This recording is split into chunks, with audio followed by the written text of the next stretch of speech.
This is an extraordinary period for America's economy. Over the past few weeks, many Americans have felt anxiety about their finances and their future. Anxiety, fear, panic. If anybody watched the address to the nation yesterday, September 24th, 2008, those were the major words that President Bush used. Anxiety, fear, panic of what's going on Wall Street. Let me let the American public know that Wall Street is all about making money. Wall Street is all about these billionaire investors, millionaire investors, investing in product, investing in these companies, making money. Now, as we all know, that these wealthy billionaire investors have made bad investments. They've been acting recklessly. They've been acting immaturely. They've been taking our money, as you've seen with Enron. Those CEOs made away with billions. People left with nothing. Their retirement funds, mutual funds, stocks left with nothing. Enron, Lehman Brothers, gone. Fannie Mae, Freddie Mac, under control by the government, which we're also going to have to pay for that. Taxpayers, I mean. And it's all on Wall Street. You're really not hearing about major companies going out of business. Yes, you have your little mom and pop businesses, your mom and pop stores. You have places like that going out of business. I mean, it's a trickle effect. But you're hearing about this going on Wall Street, not Main Street. And this man has the audacity to ask for $700 billion. You know, that's real funny. And good news, good news, good news. America today, September 25th, 2008. The meeting that President Bush had with the top brass of the United States.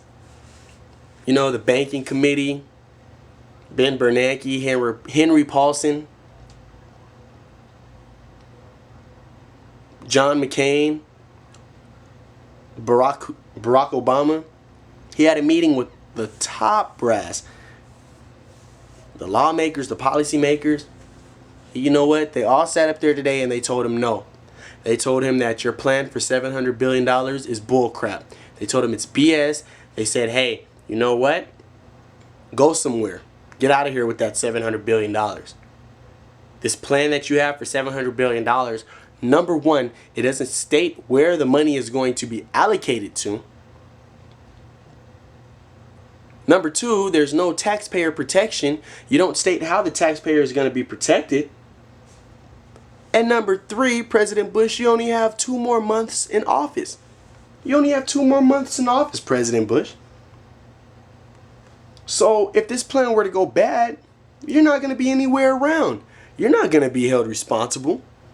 No one's going to be able to go up to you and say, hey, look, you did this. You're going to be gone. It's going to be McCain and Obama. Whichever one of them get into the White House, they're going to have to deal with this. Nothing else. And this man literally has the audacity to ask for $700 billion. Now, here's the thing that gets me. How? Yes, you can say that, okay, Wall Street is in crisis. And, that these major firms are pretty much holding up the economy, which I think is bullcrap. But how can you say that we need $700 billion? How do you have an exact number like that? How do you know what's going to happen a year from now, 2 years from now? As uncertain as the market is right now, as the economy is, how do you just come up with a certain number like that, 700 billion, to say this is what we need to stabilize the market? It's theft. It's bullcrap. He's lying. President Bush, he's been lying to us for 8 years. You know what? I can understand if he were to say, hey, maybe I need 100 billion, 50 billion, like he said for the Iraq war, which now we're 10 trillion in debt, from 50 billion to 10 trillion. Okay, whatever. But how do you just come up with an exact number like that? This is what we need. You don't know what you're going to need. Fannie Mae and Freddie Mac were bailed out because they hold most of the loans in the United States. AIG was bailed out, but Lehman Brothers wasn't bailed out. But I can guarantee you the CEO of Lehman Brothers made out with a huge profit. So did the CEOs from Fannie Mae and Freddie Mac. I think both of them, one made off with 14 million, another one with 9 million. Come on, people. And I'm glad that Obama, he stated, and you know, even the people in George Bush's cabinet, our president's own cabinet members have stated that, you know what, this plan is BS. We need more taxpayer protection. Taxpayers need to be treated like investors, because if we the taxpayers are going to be paying into the $700 billion over the rest of our lives, we need to see some type of return. We need to see some type of monetary compensation for the $700 billion we are going to be like paying for. Even at $4,000 a year in taxes, just on the $700 billion alone, we wouldn't be able to pay for it in our lifetime. Maybe by the time our kids get ready to die. But people, you need to look at the facts. I'm glad Congress, I'm glad the lawmakers and the policymakers and the banking committee have stated that, you know what, it needs to be more regulation on this bill. You can't just, how do you just get up in front of the nation and say, I want to pass the $700 billion bill, and you know what, once it gets passed, you know, no court or no government entity can question what we're going to do with the $700 billion. You just want this money tax-free? Come on, man. Sarah Palin and the bridge to nowhere. What, 300 million, 400 million tax-free? Scot-free, tax-free. I apologize, with no strings attached. President Bush wants the $700 billion with no strings attached. Forgive my words. I'm getting a little carried away. But that's what he wants. He wants all this money with no strings attached. Don't question the government on what they're going to do with the money. They're going to do with it what they want. Which goes to show, why is there $3 trillion unaccounted for in this defense budget? There's $3 trillion unaccounted for. Let's not speak on that. And look at his look. Look at the look on his face. I wish I could just question this man. I really wish I could just question this man. Give me like a half hour. That's all I would need to just ask this man simple questions. Why are innocent people dying in Iraq? Why are our troops dying in Iraq for no reason? Why are we still over there?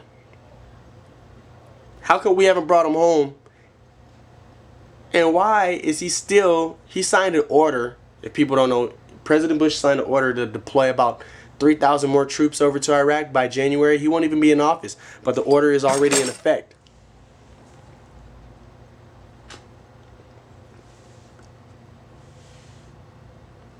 I'm telling you, America, this man is a fraud.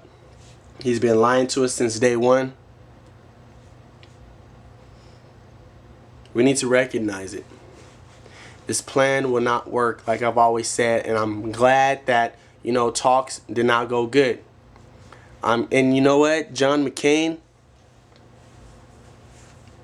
he wants to incorporate everything that was said in this meeting today in his presidential speech.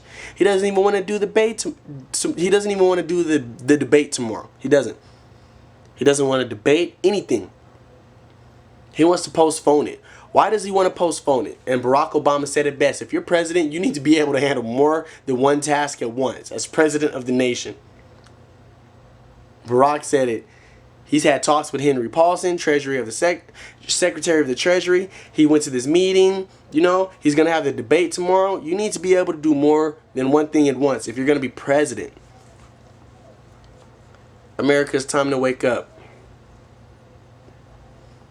This man McCain's going to follow George Bush's plan, George Bush's policy, if he gets elected. George Bush is a thief, asking for $700 billion, trying to bail out Wall Street. Let the CEOs fail. Let them fail. Stay tuned. I want you guys, I'm going to be posting videos as, you know, news unfolds. And let me know your opinions. If you got any comments, let me know. All right.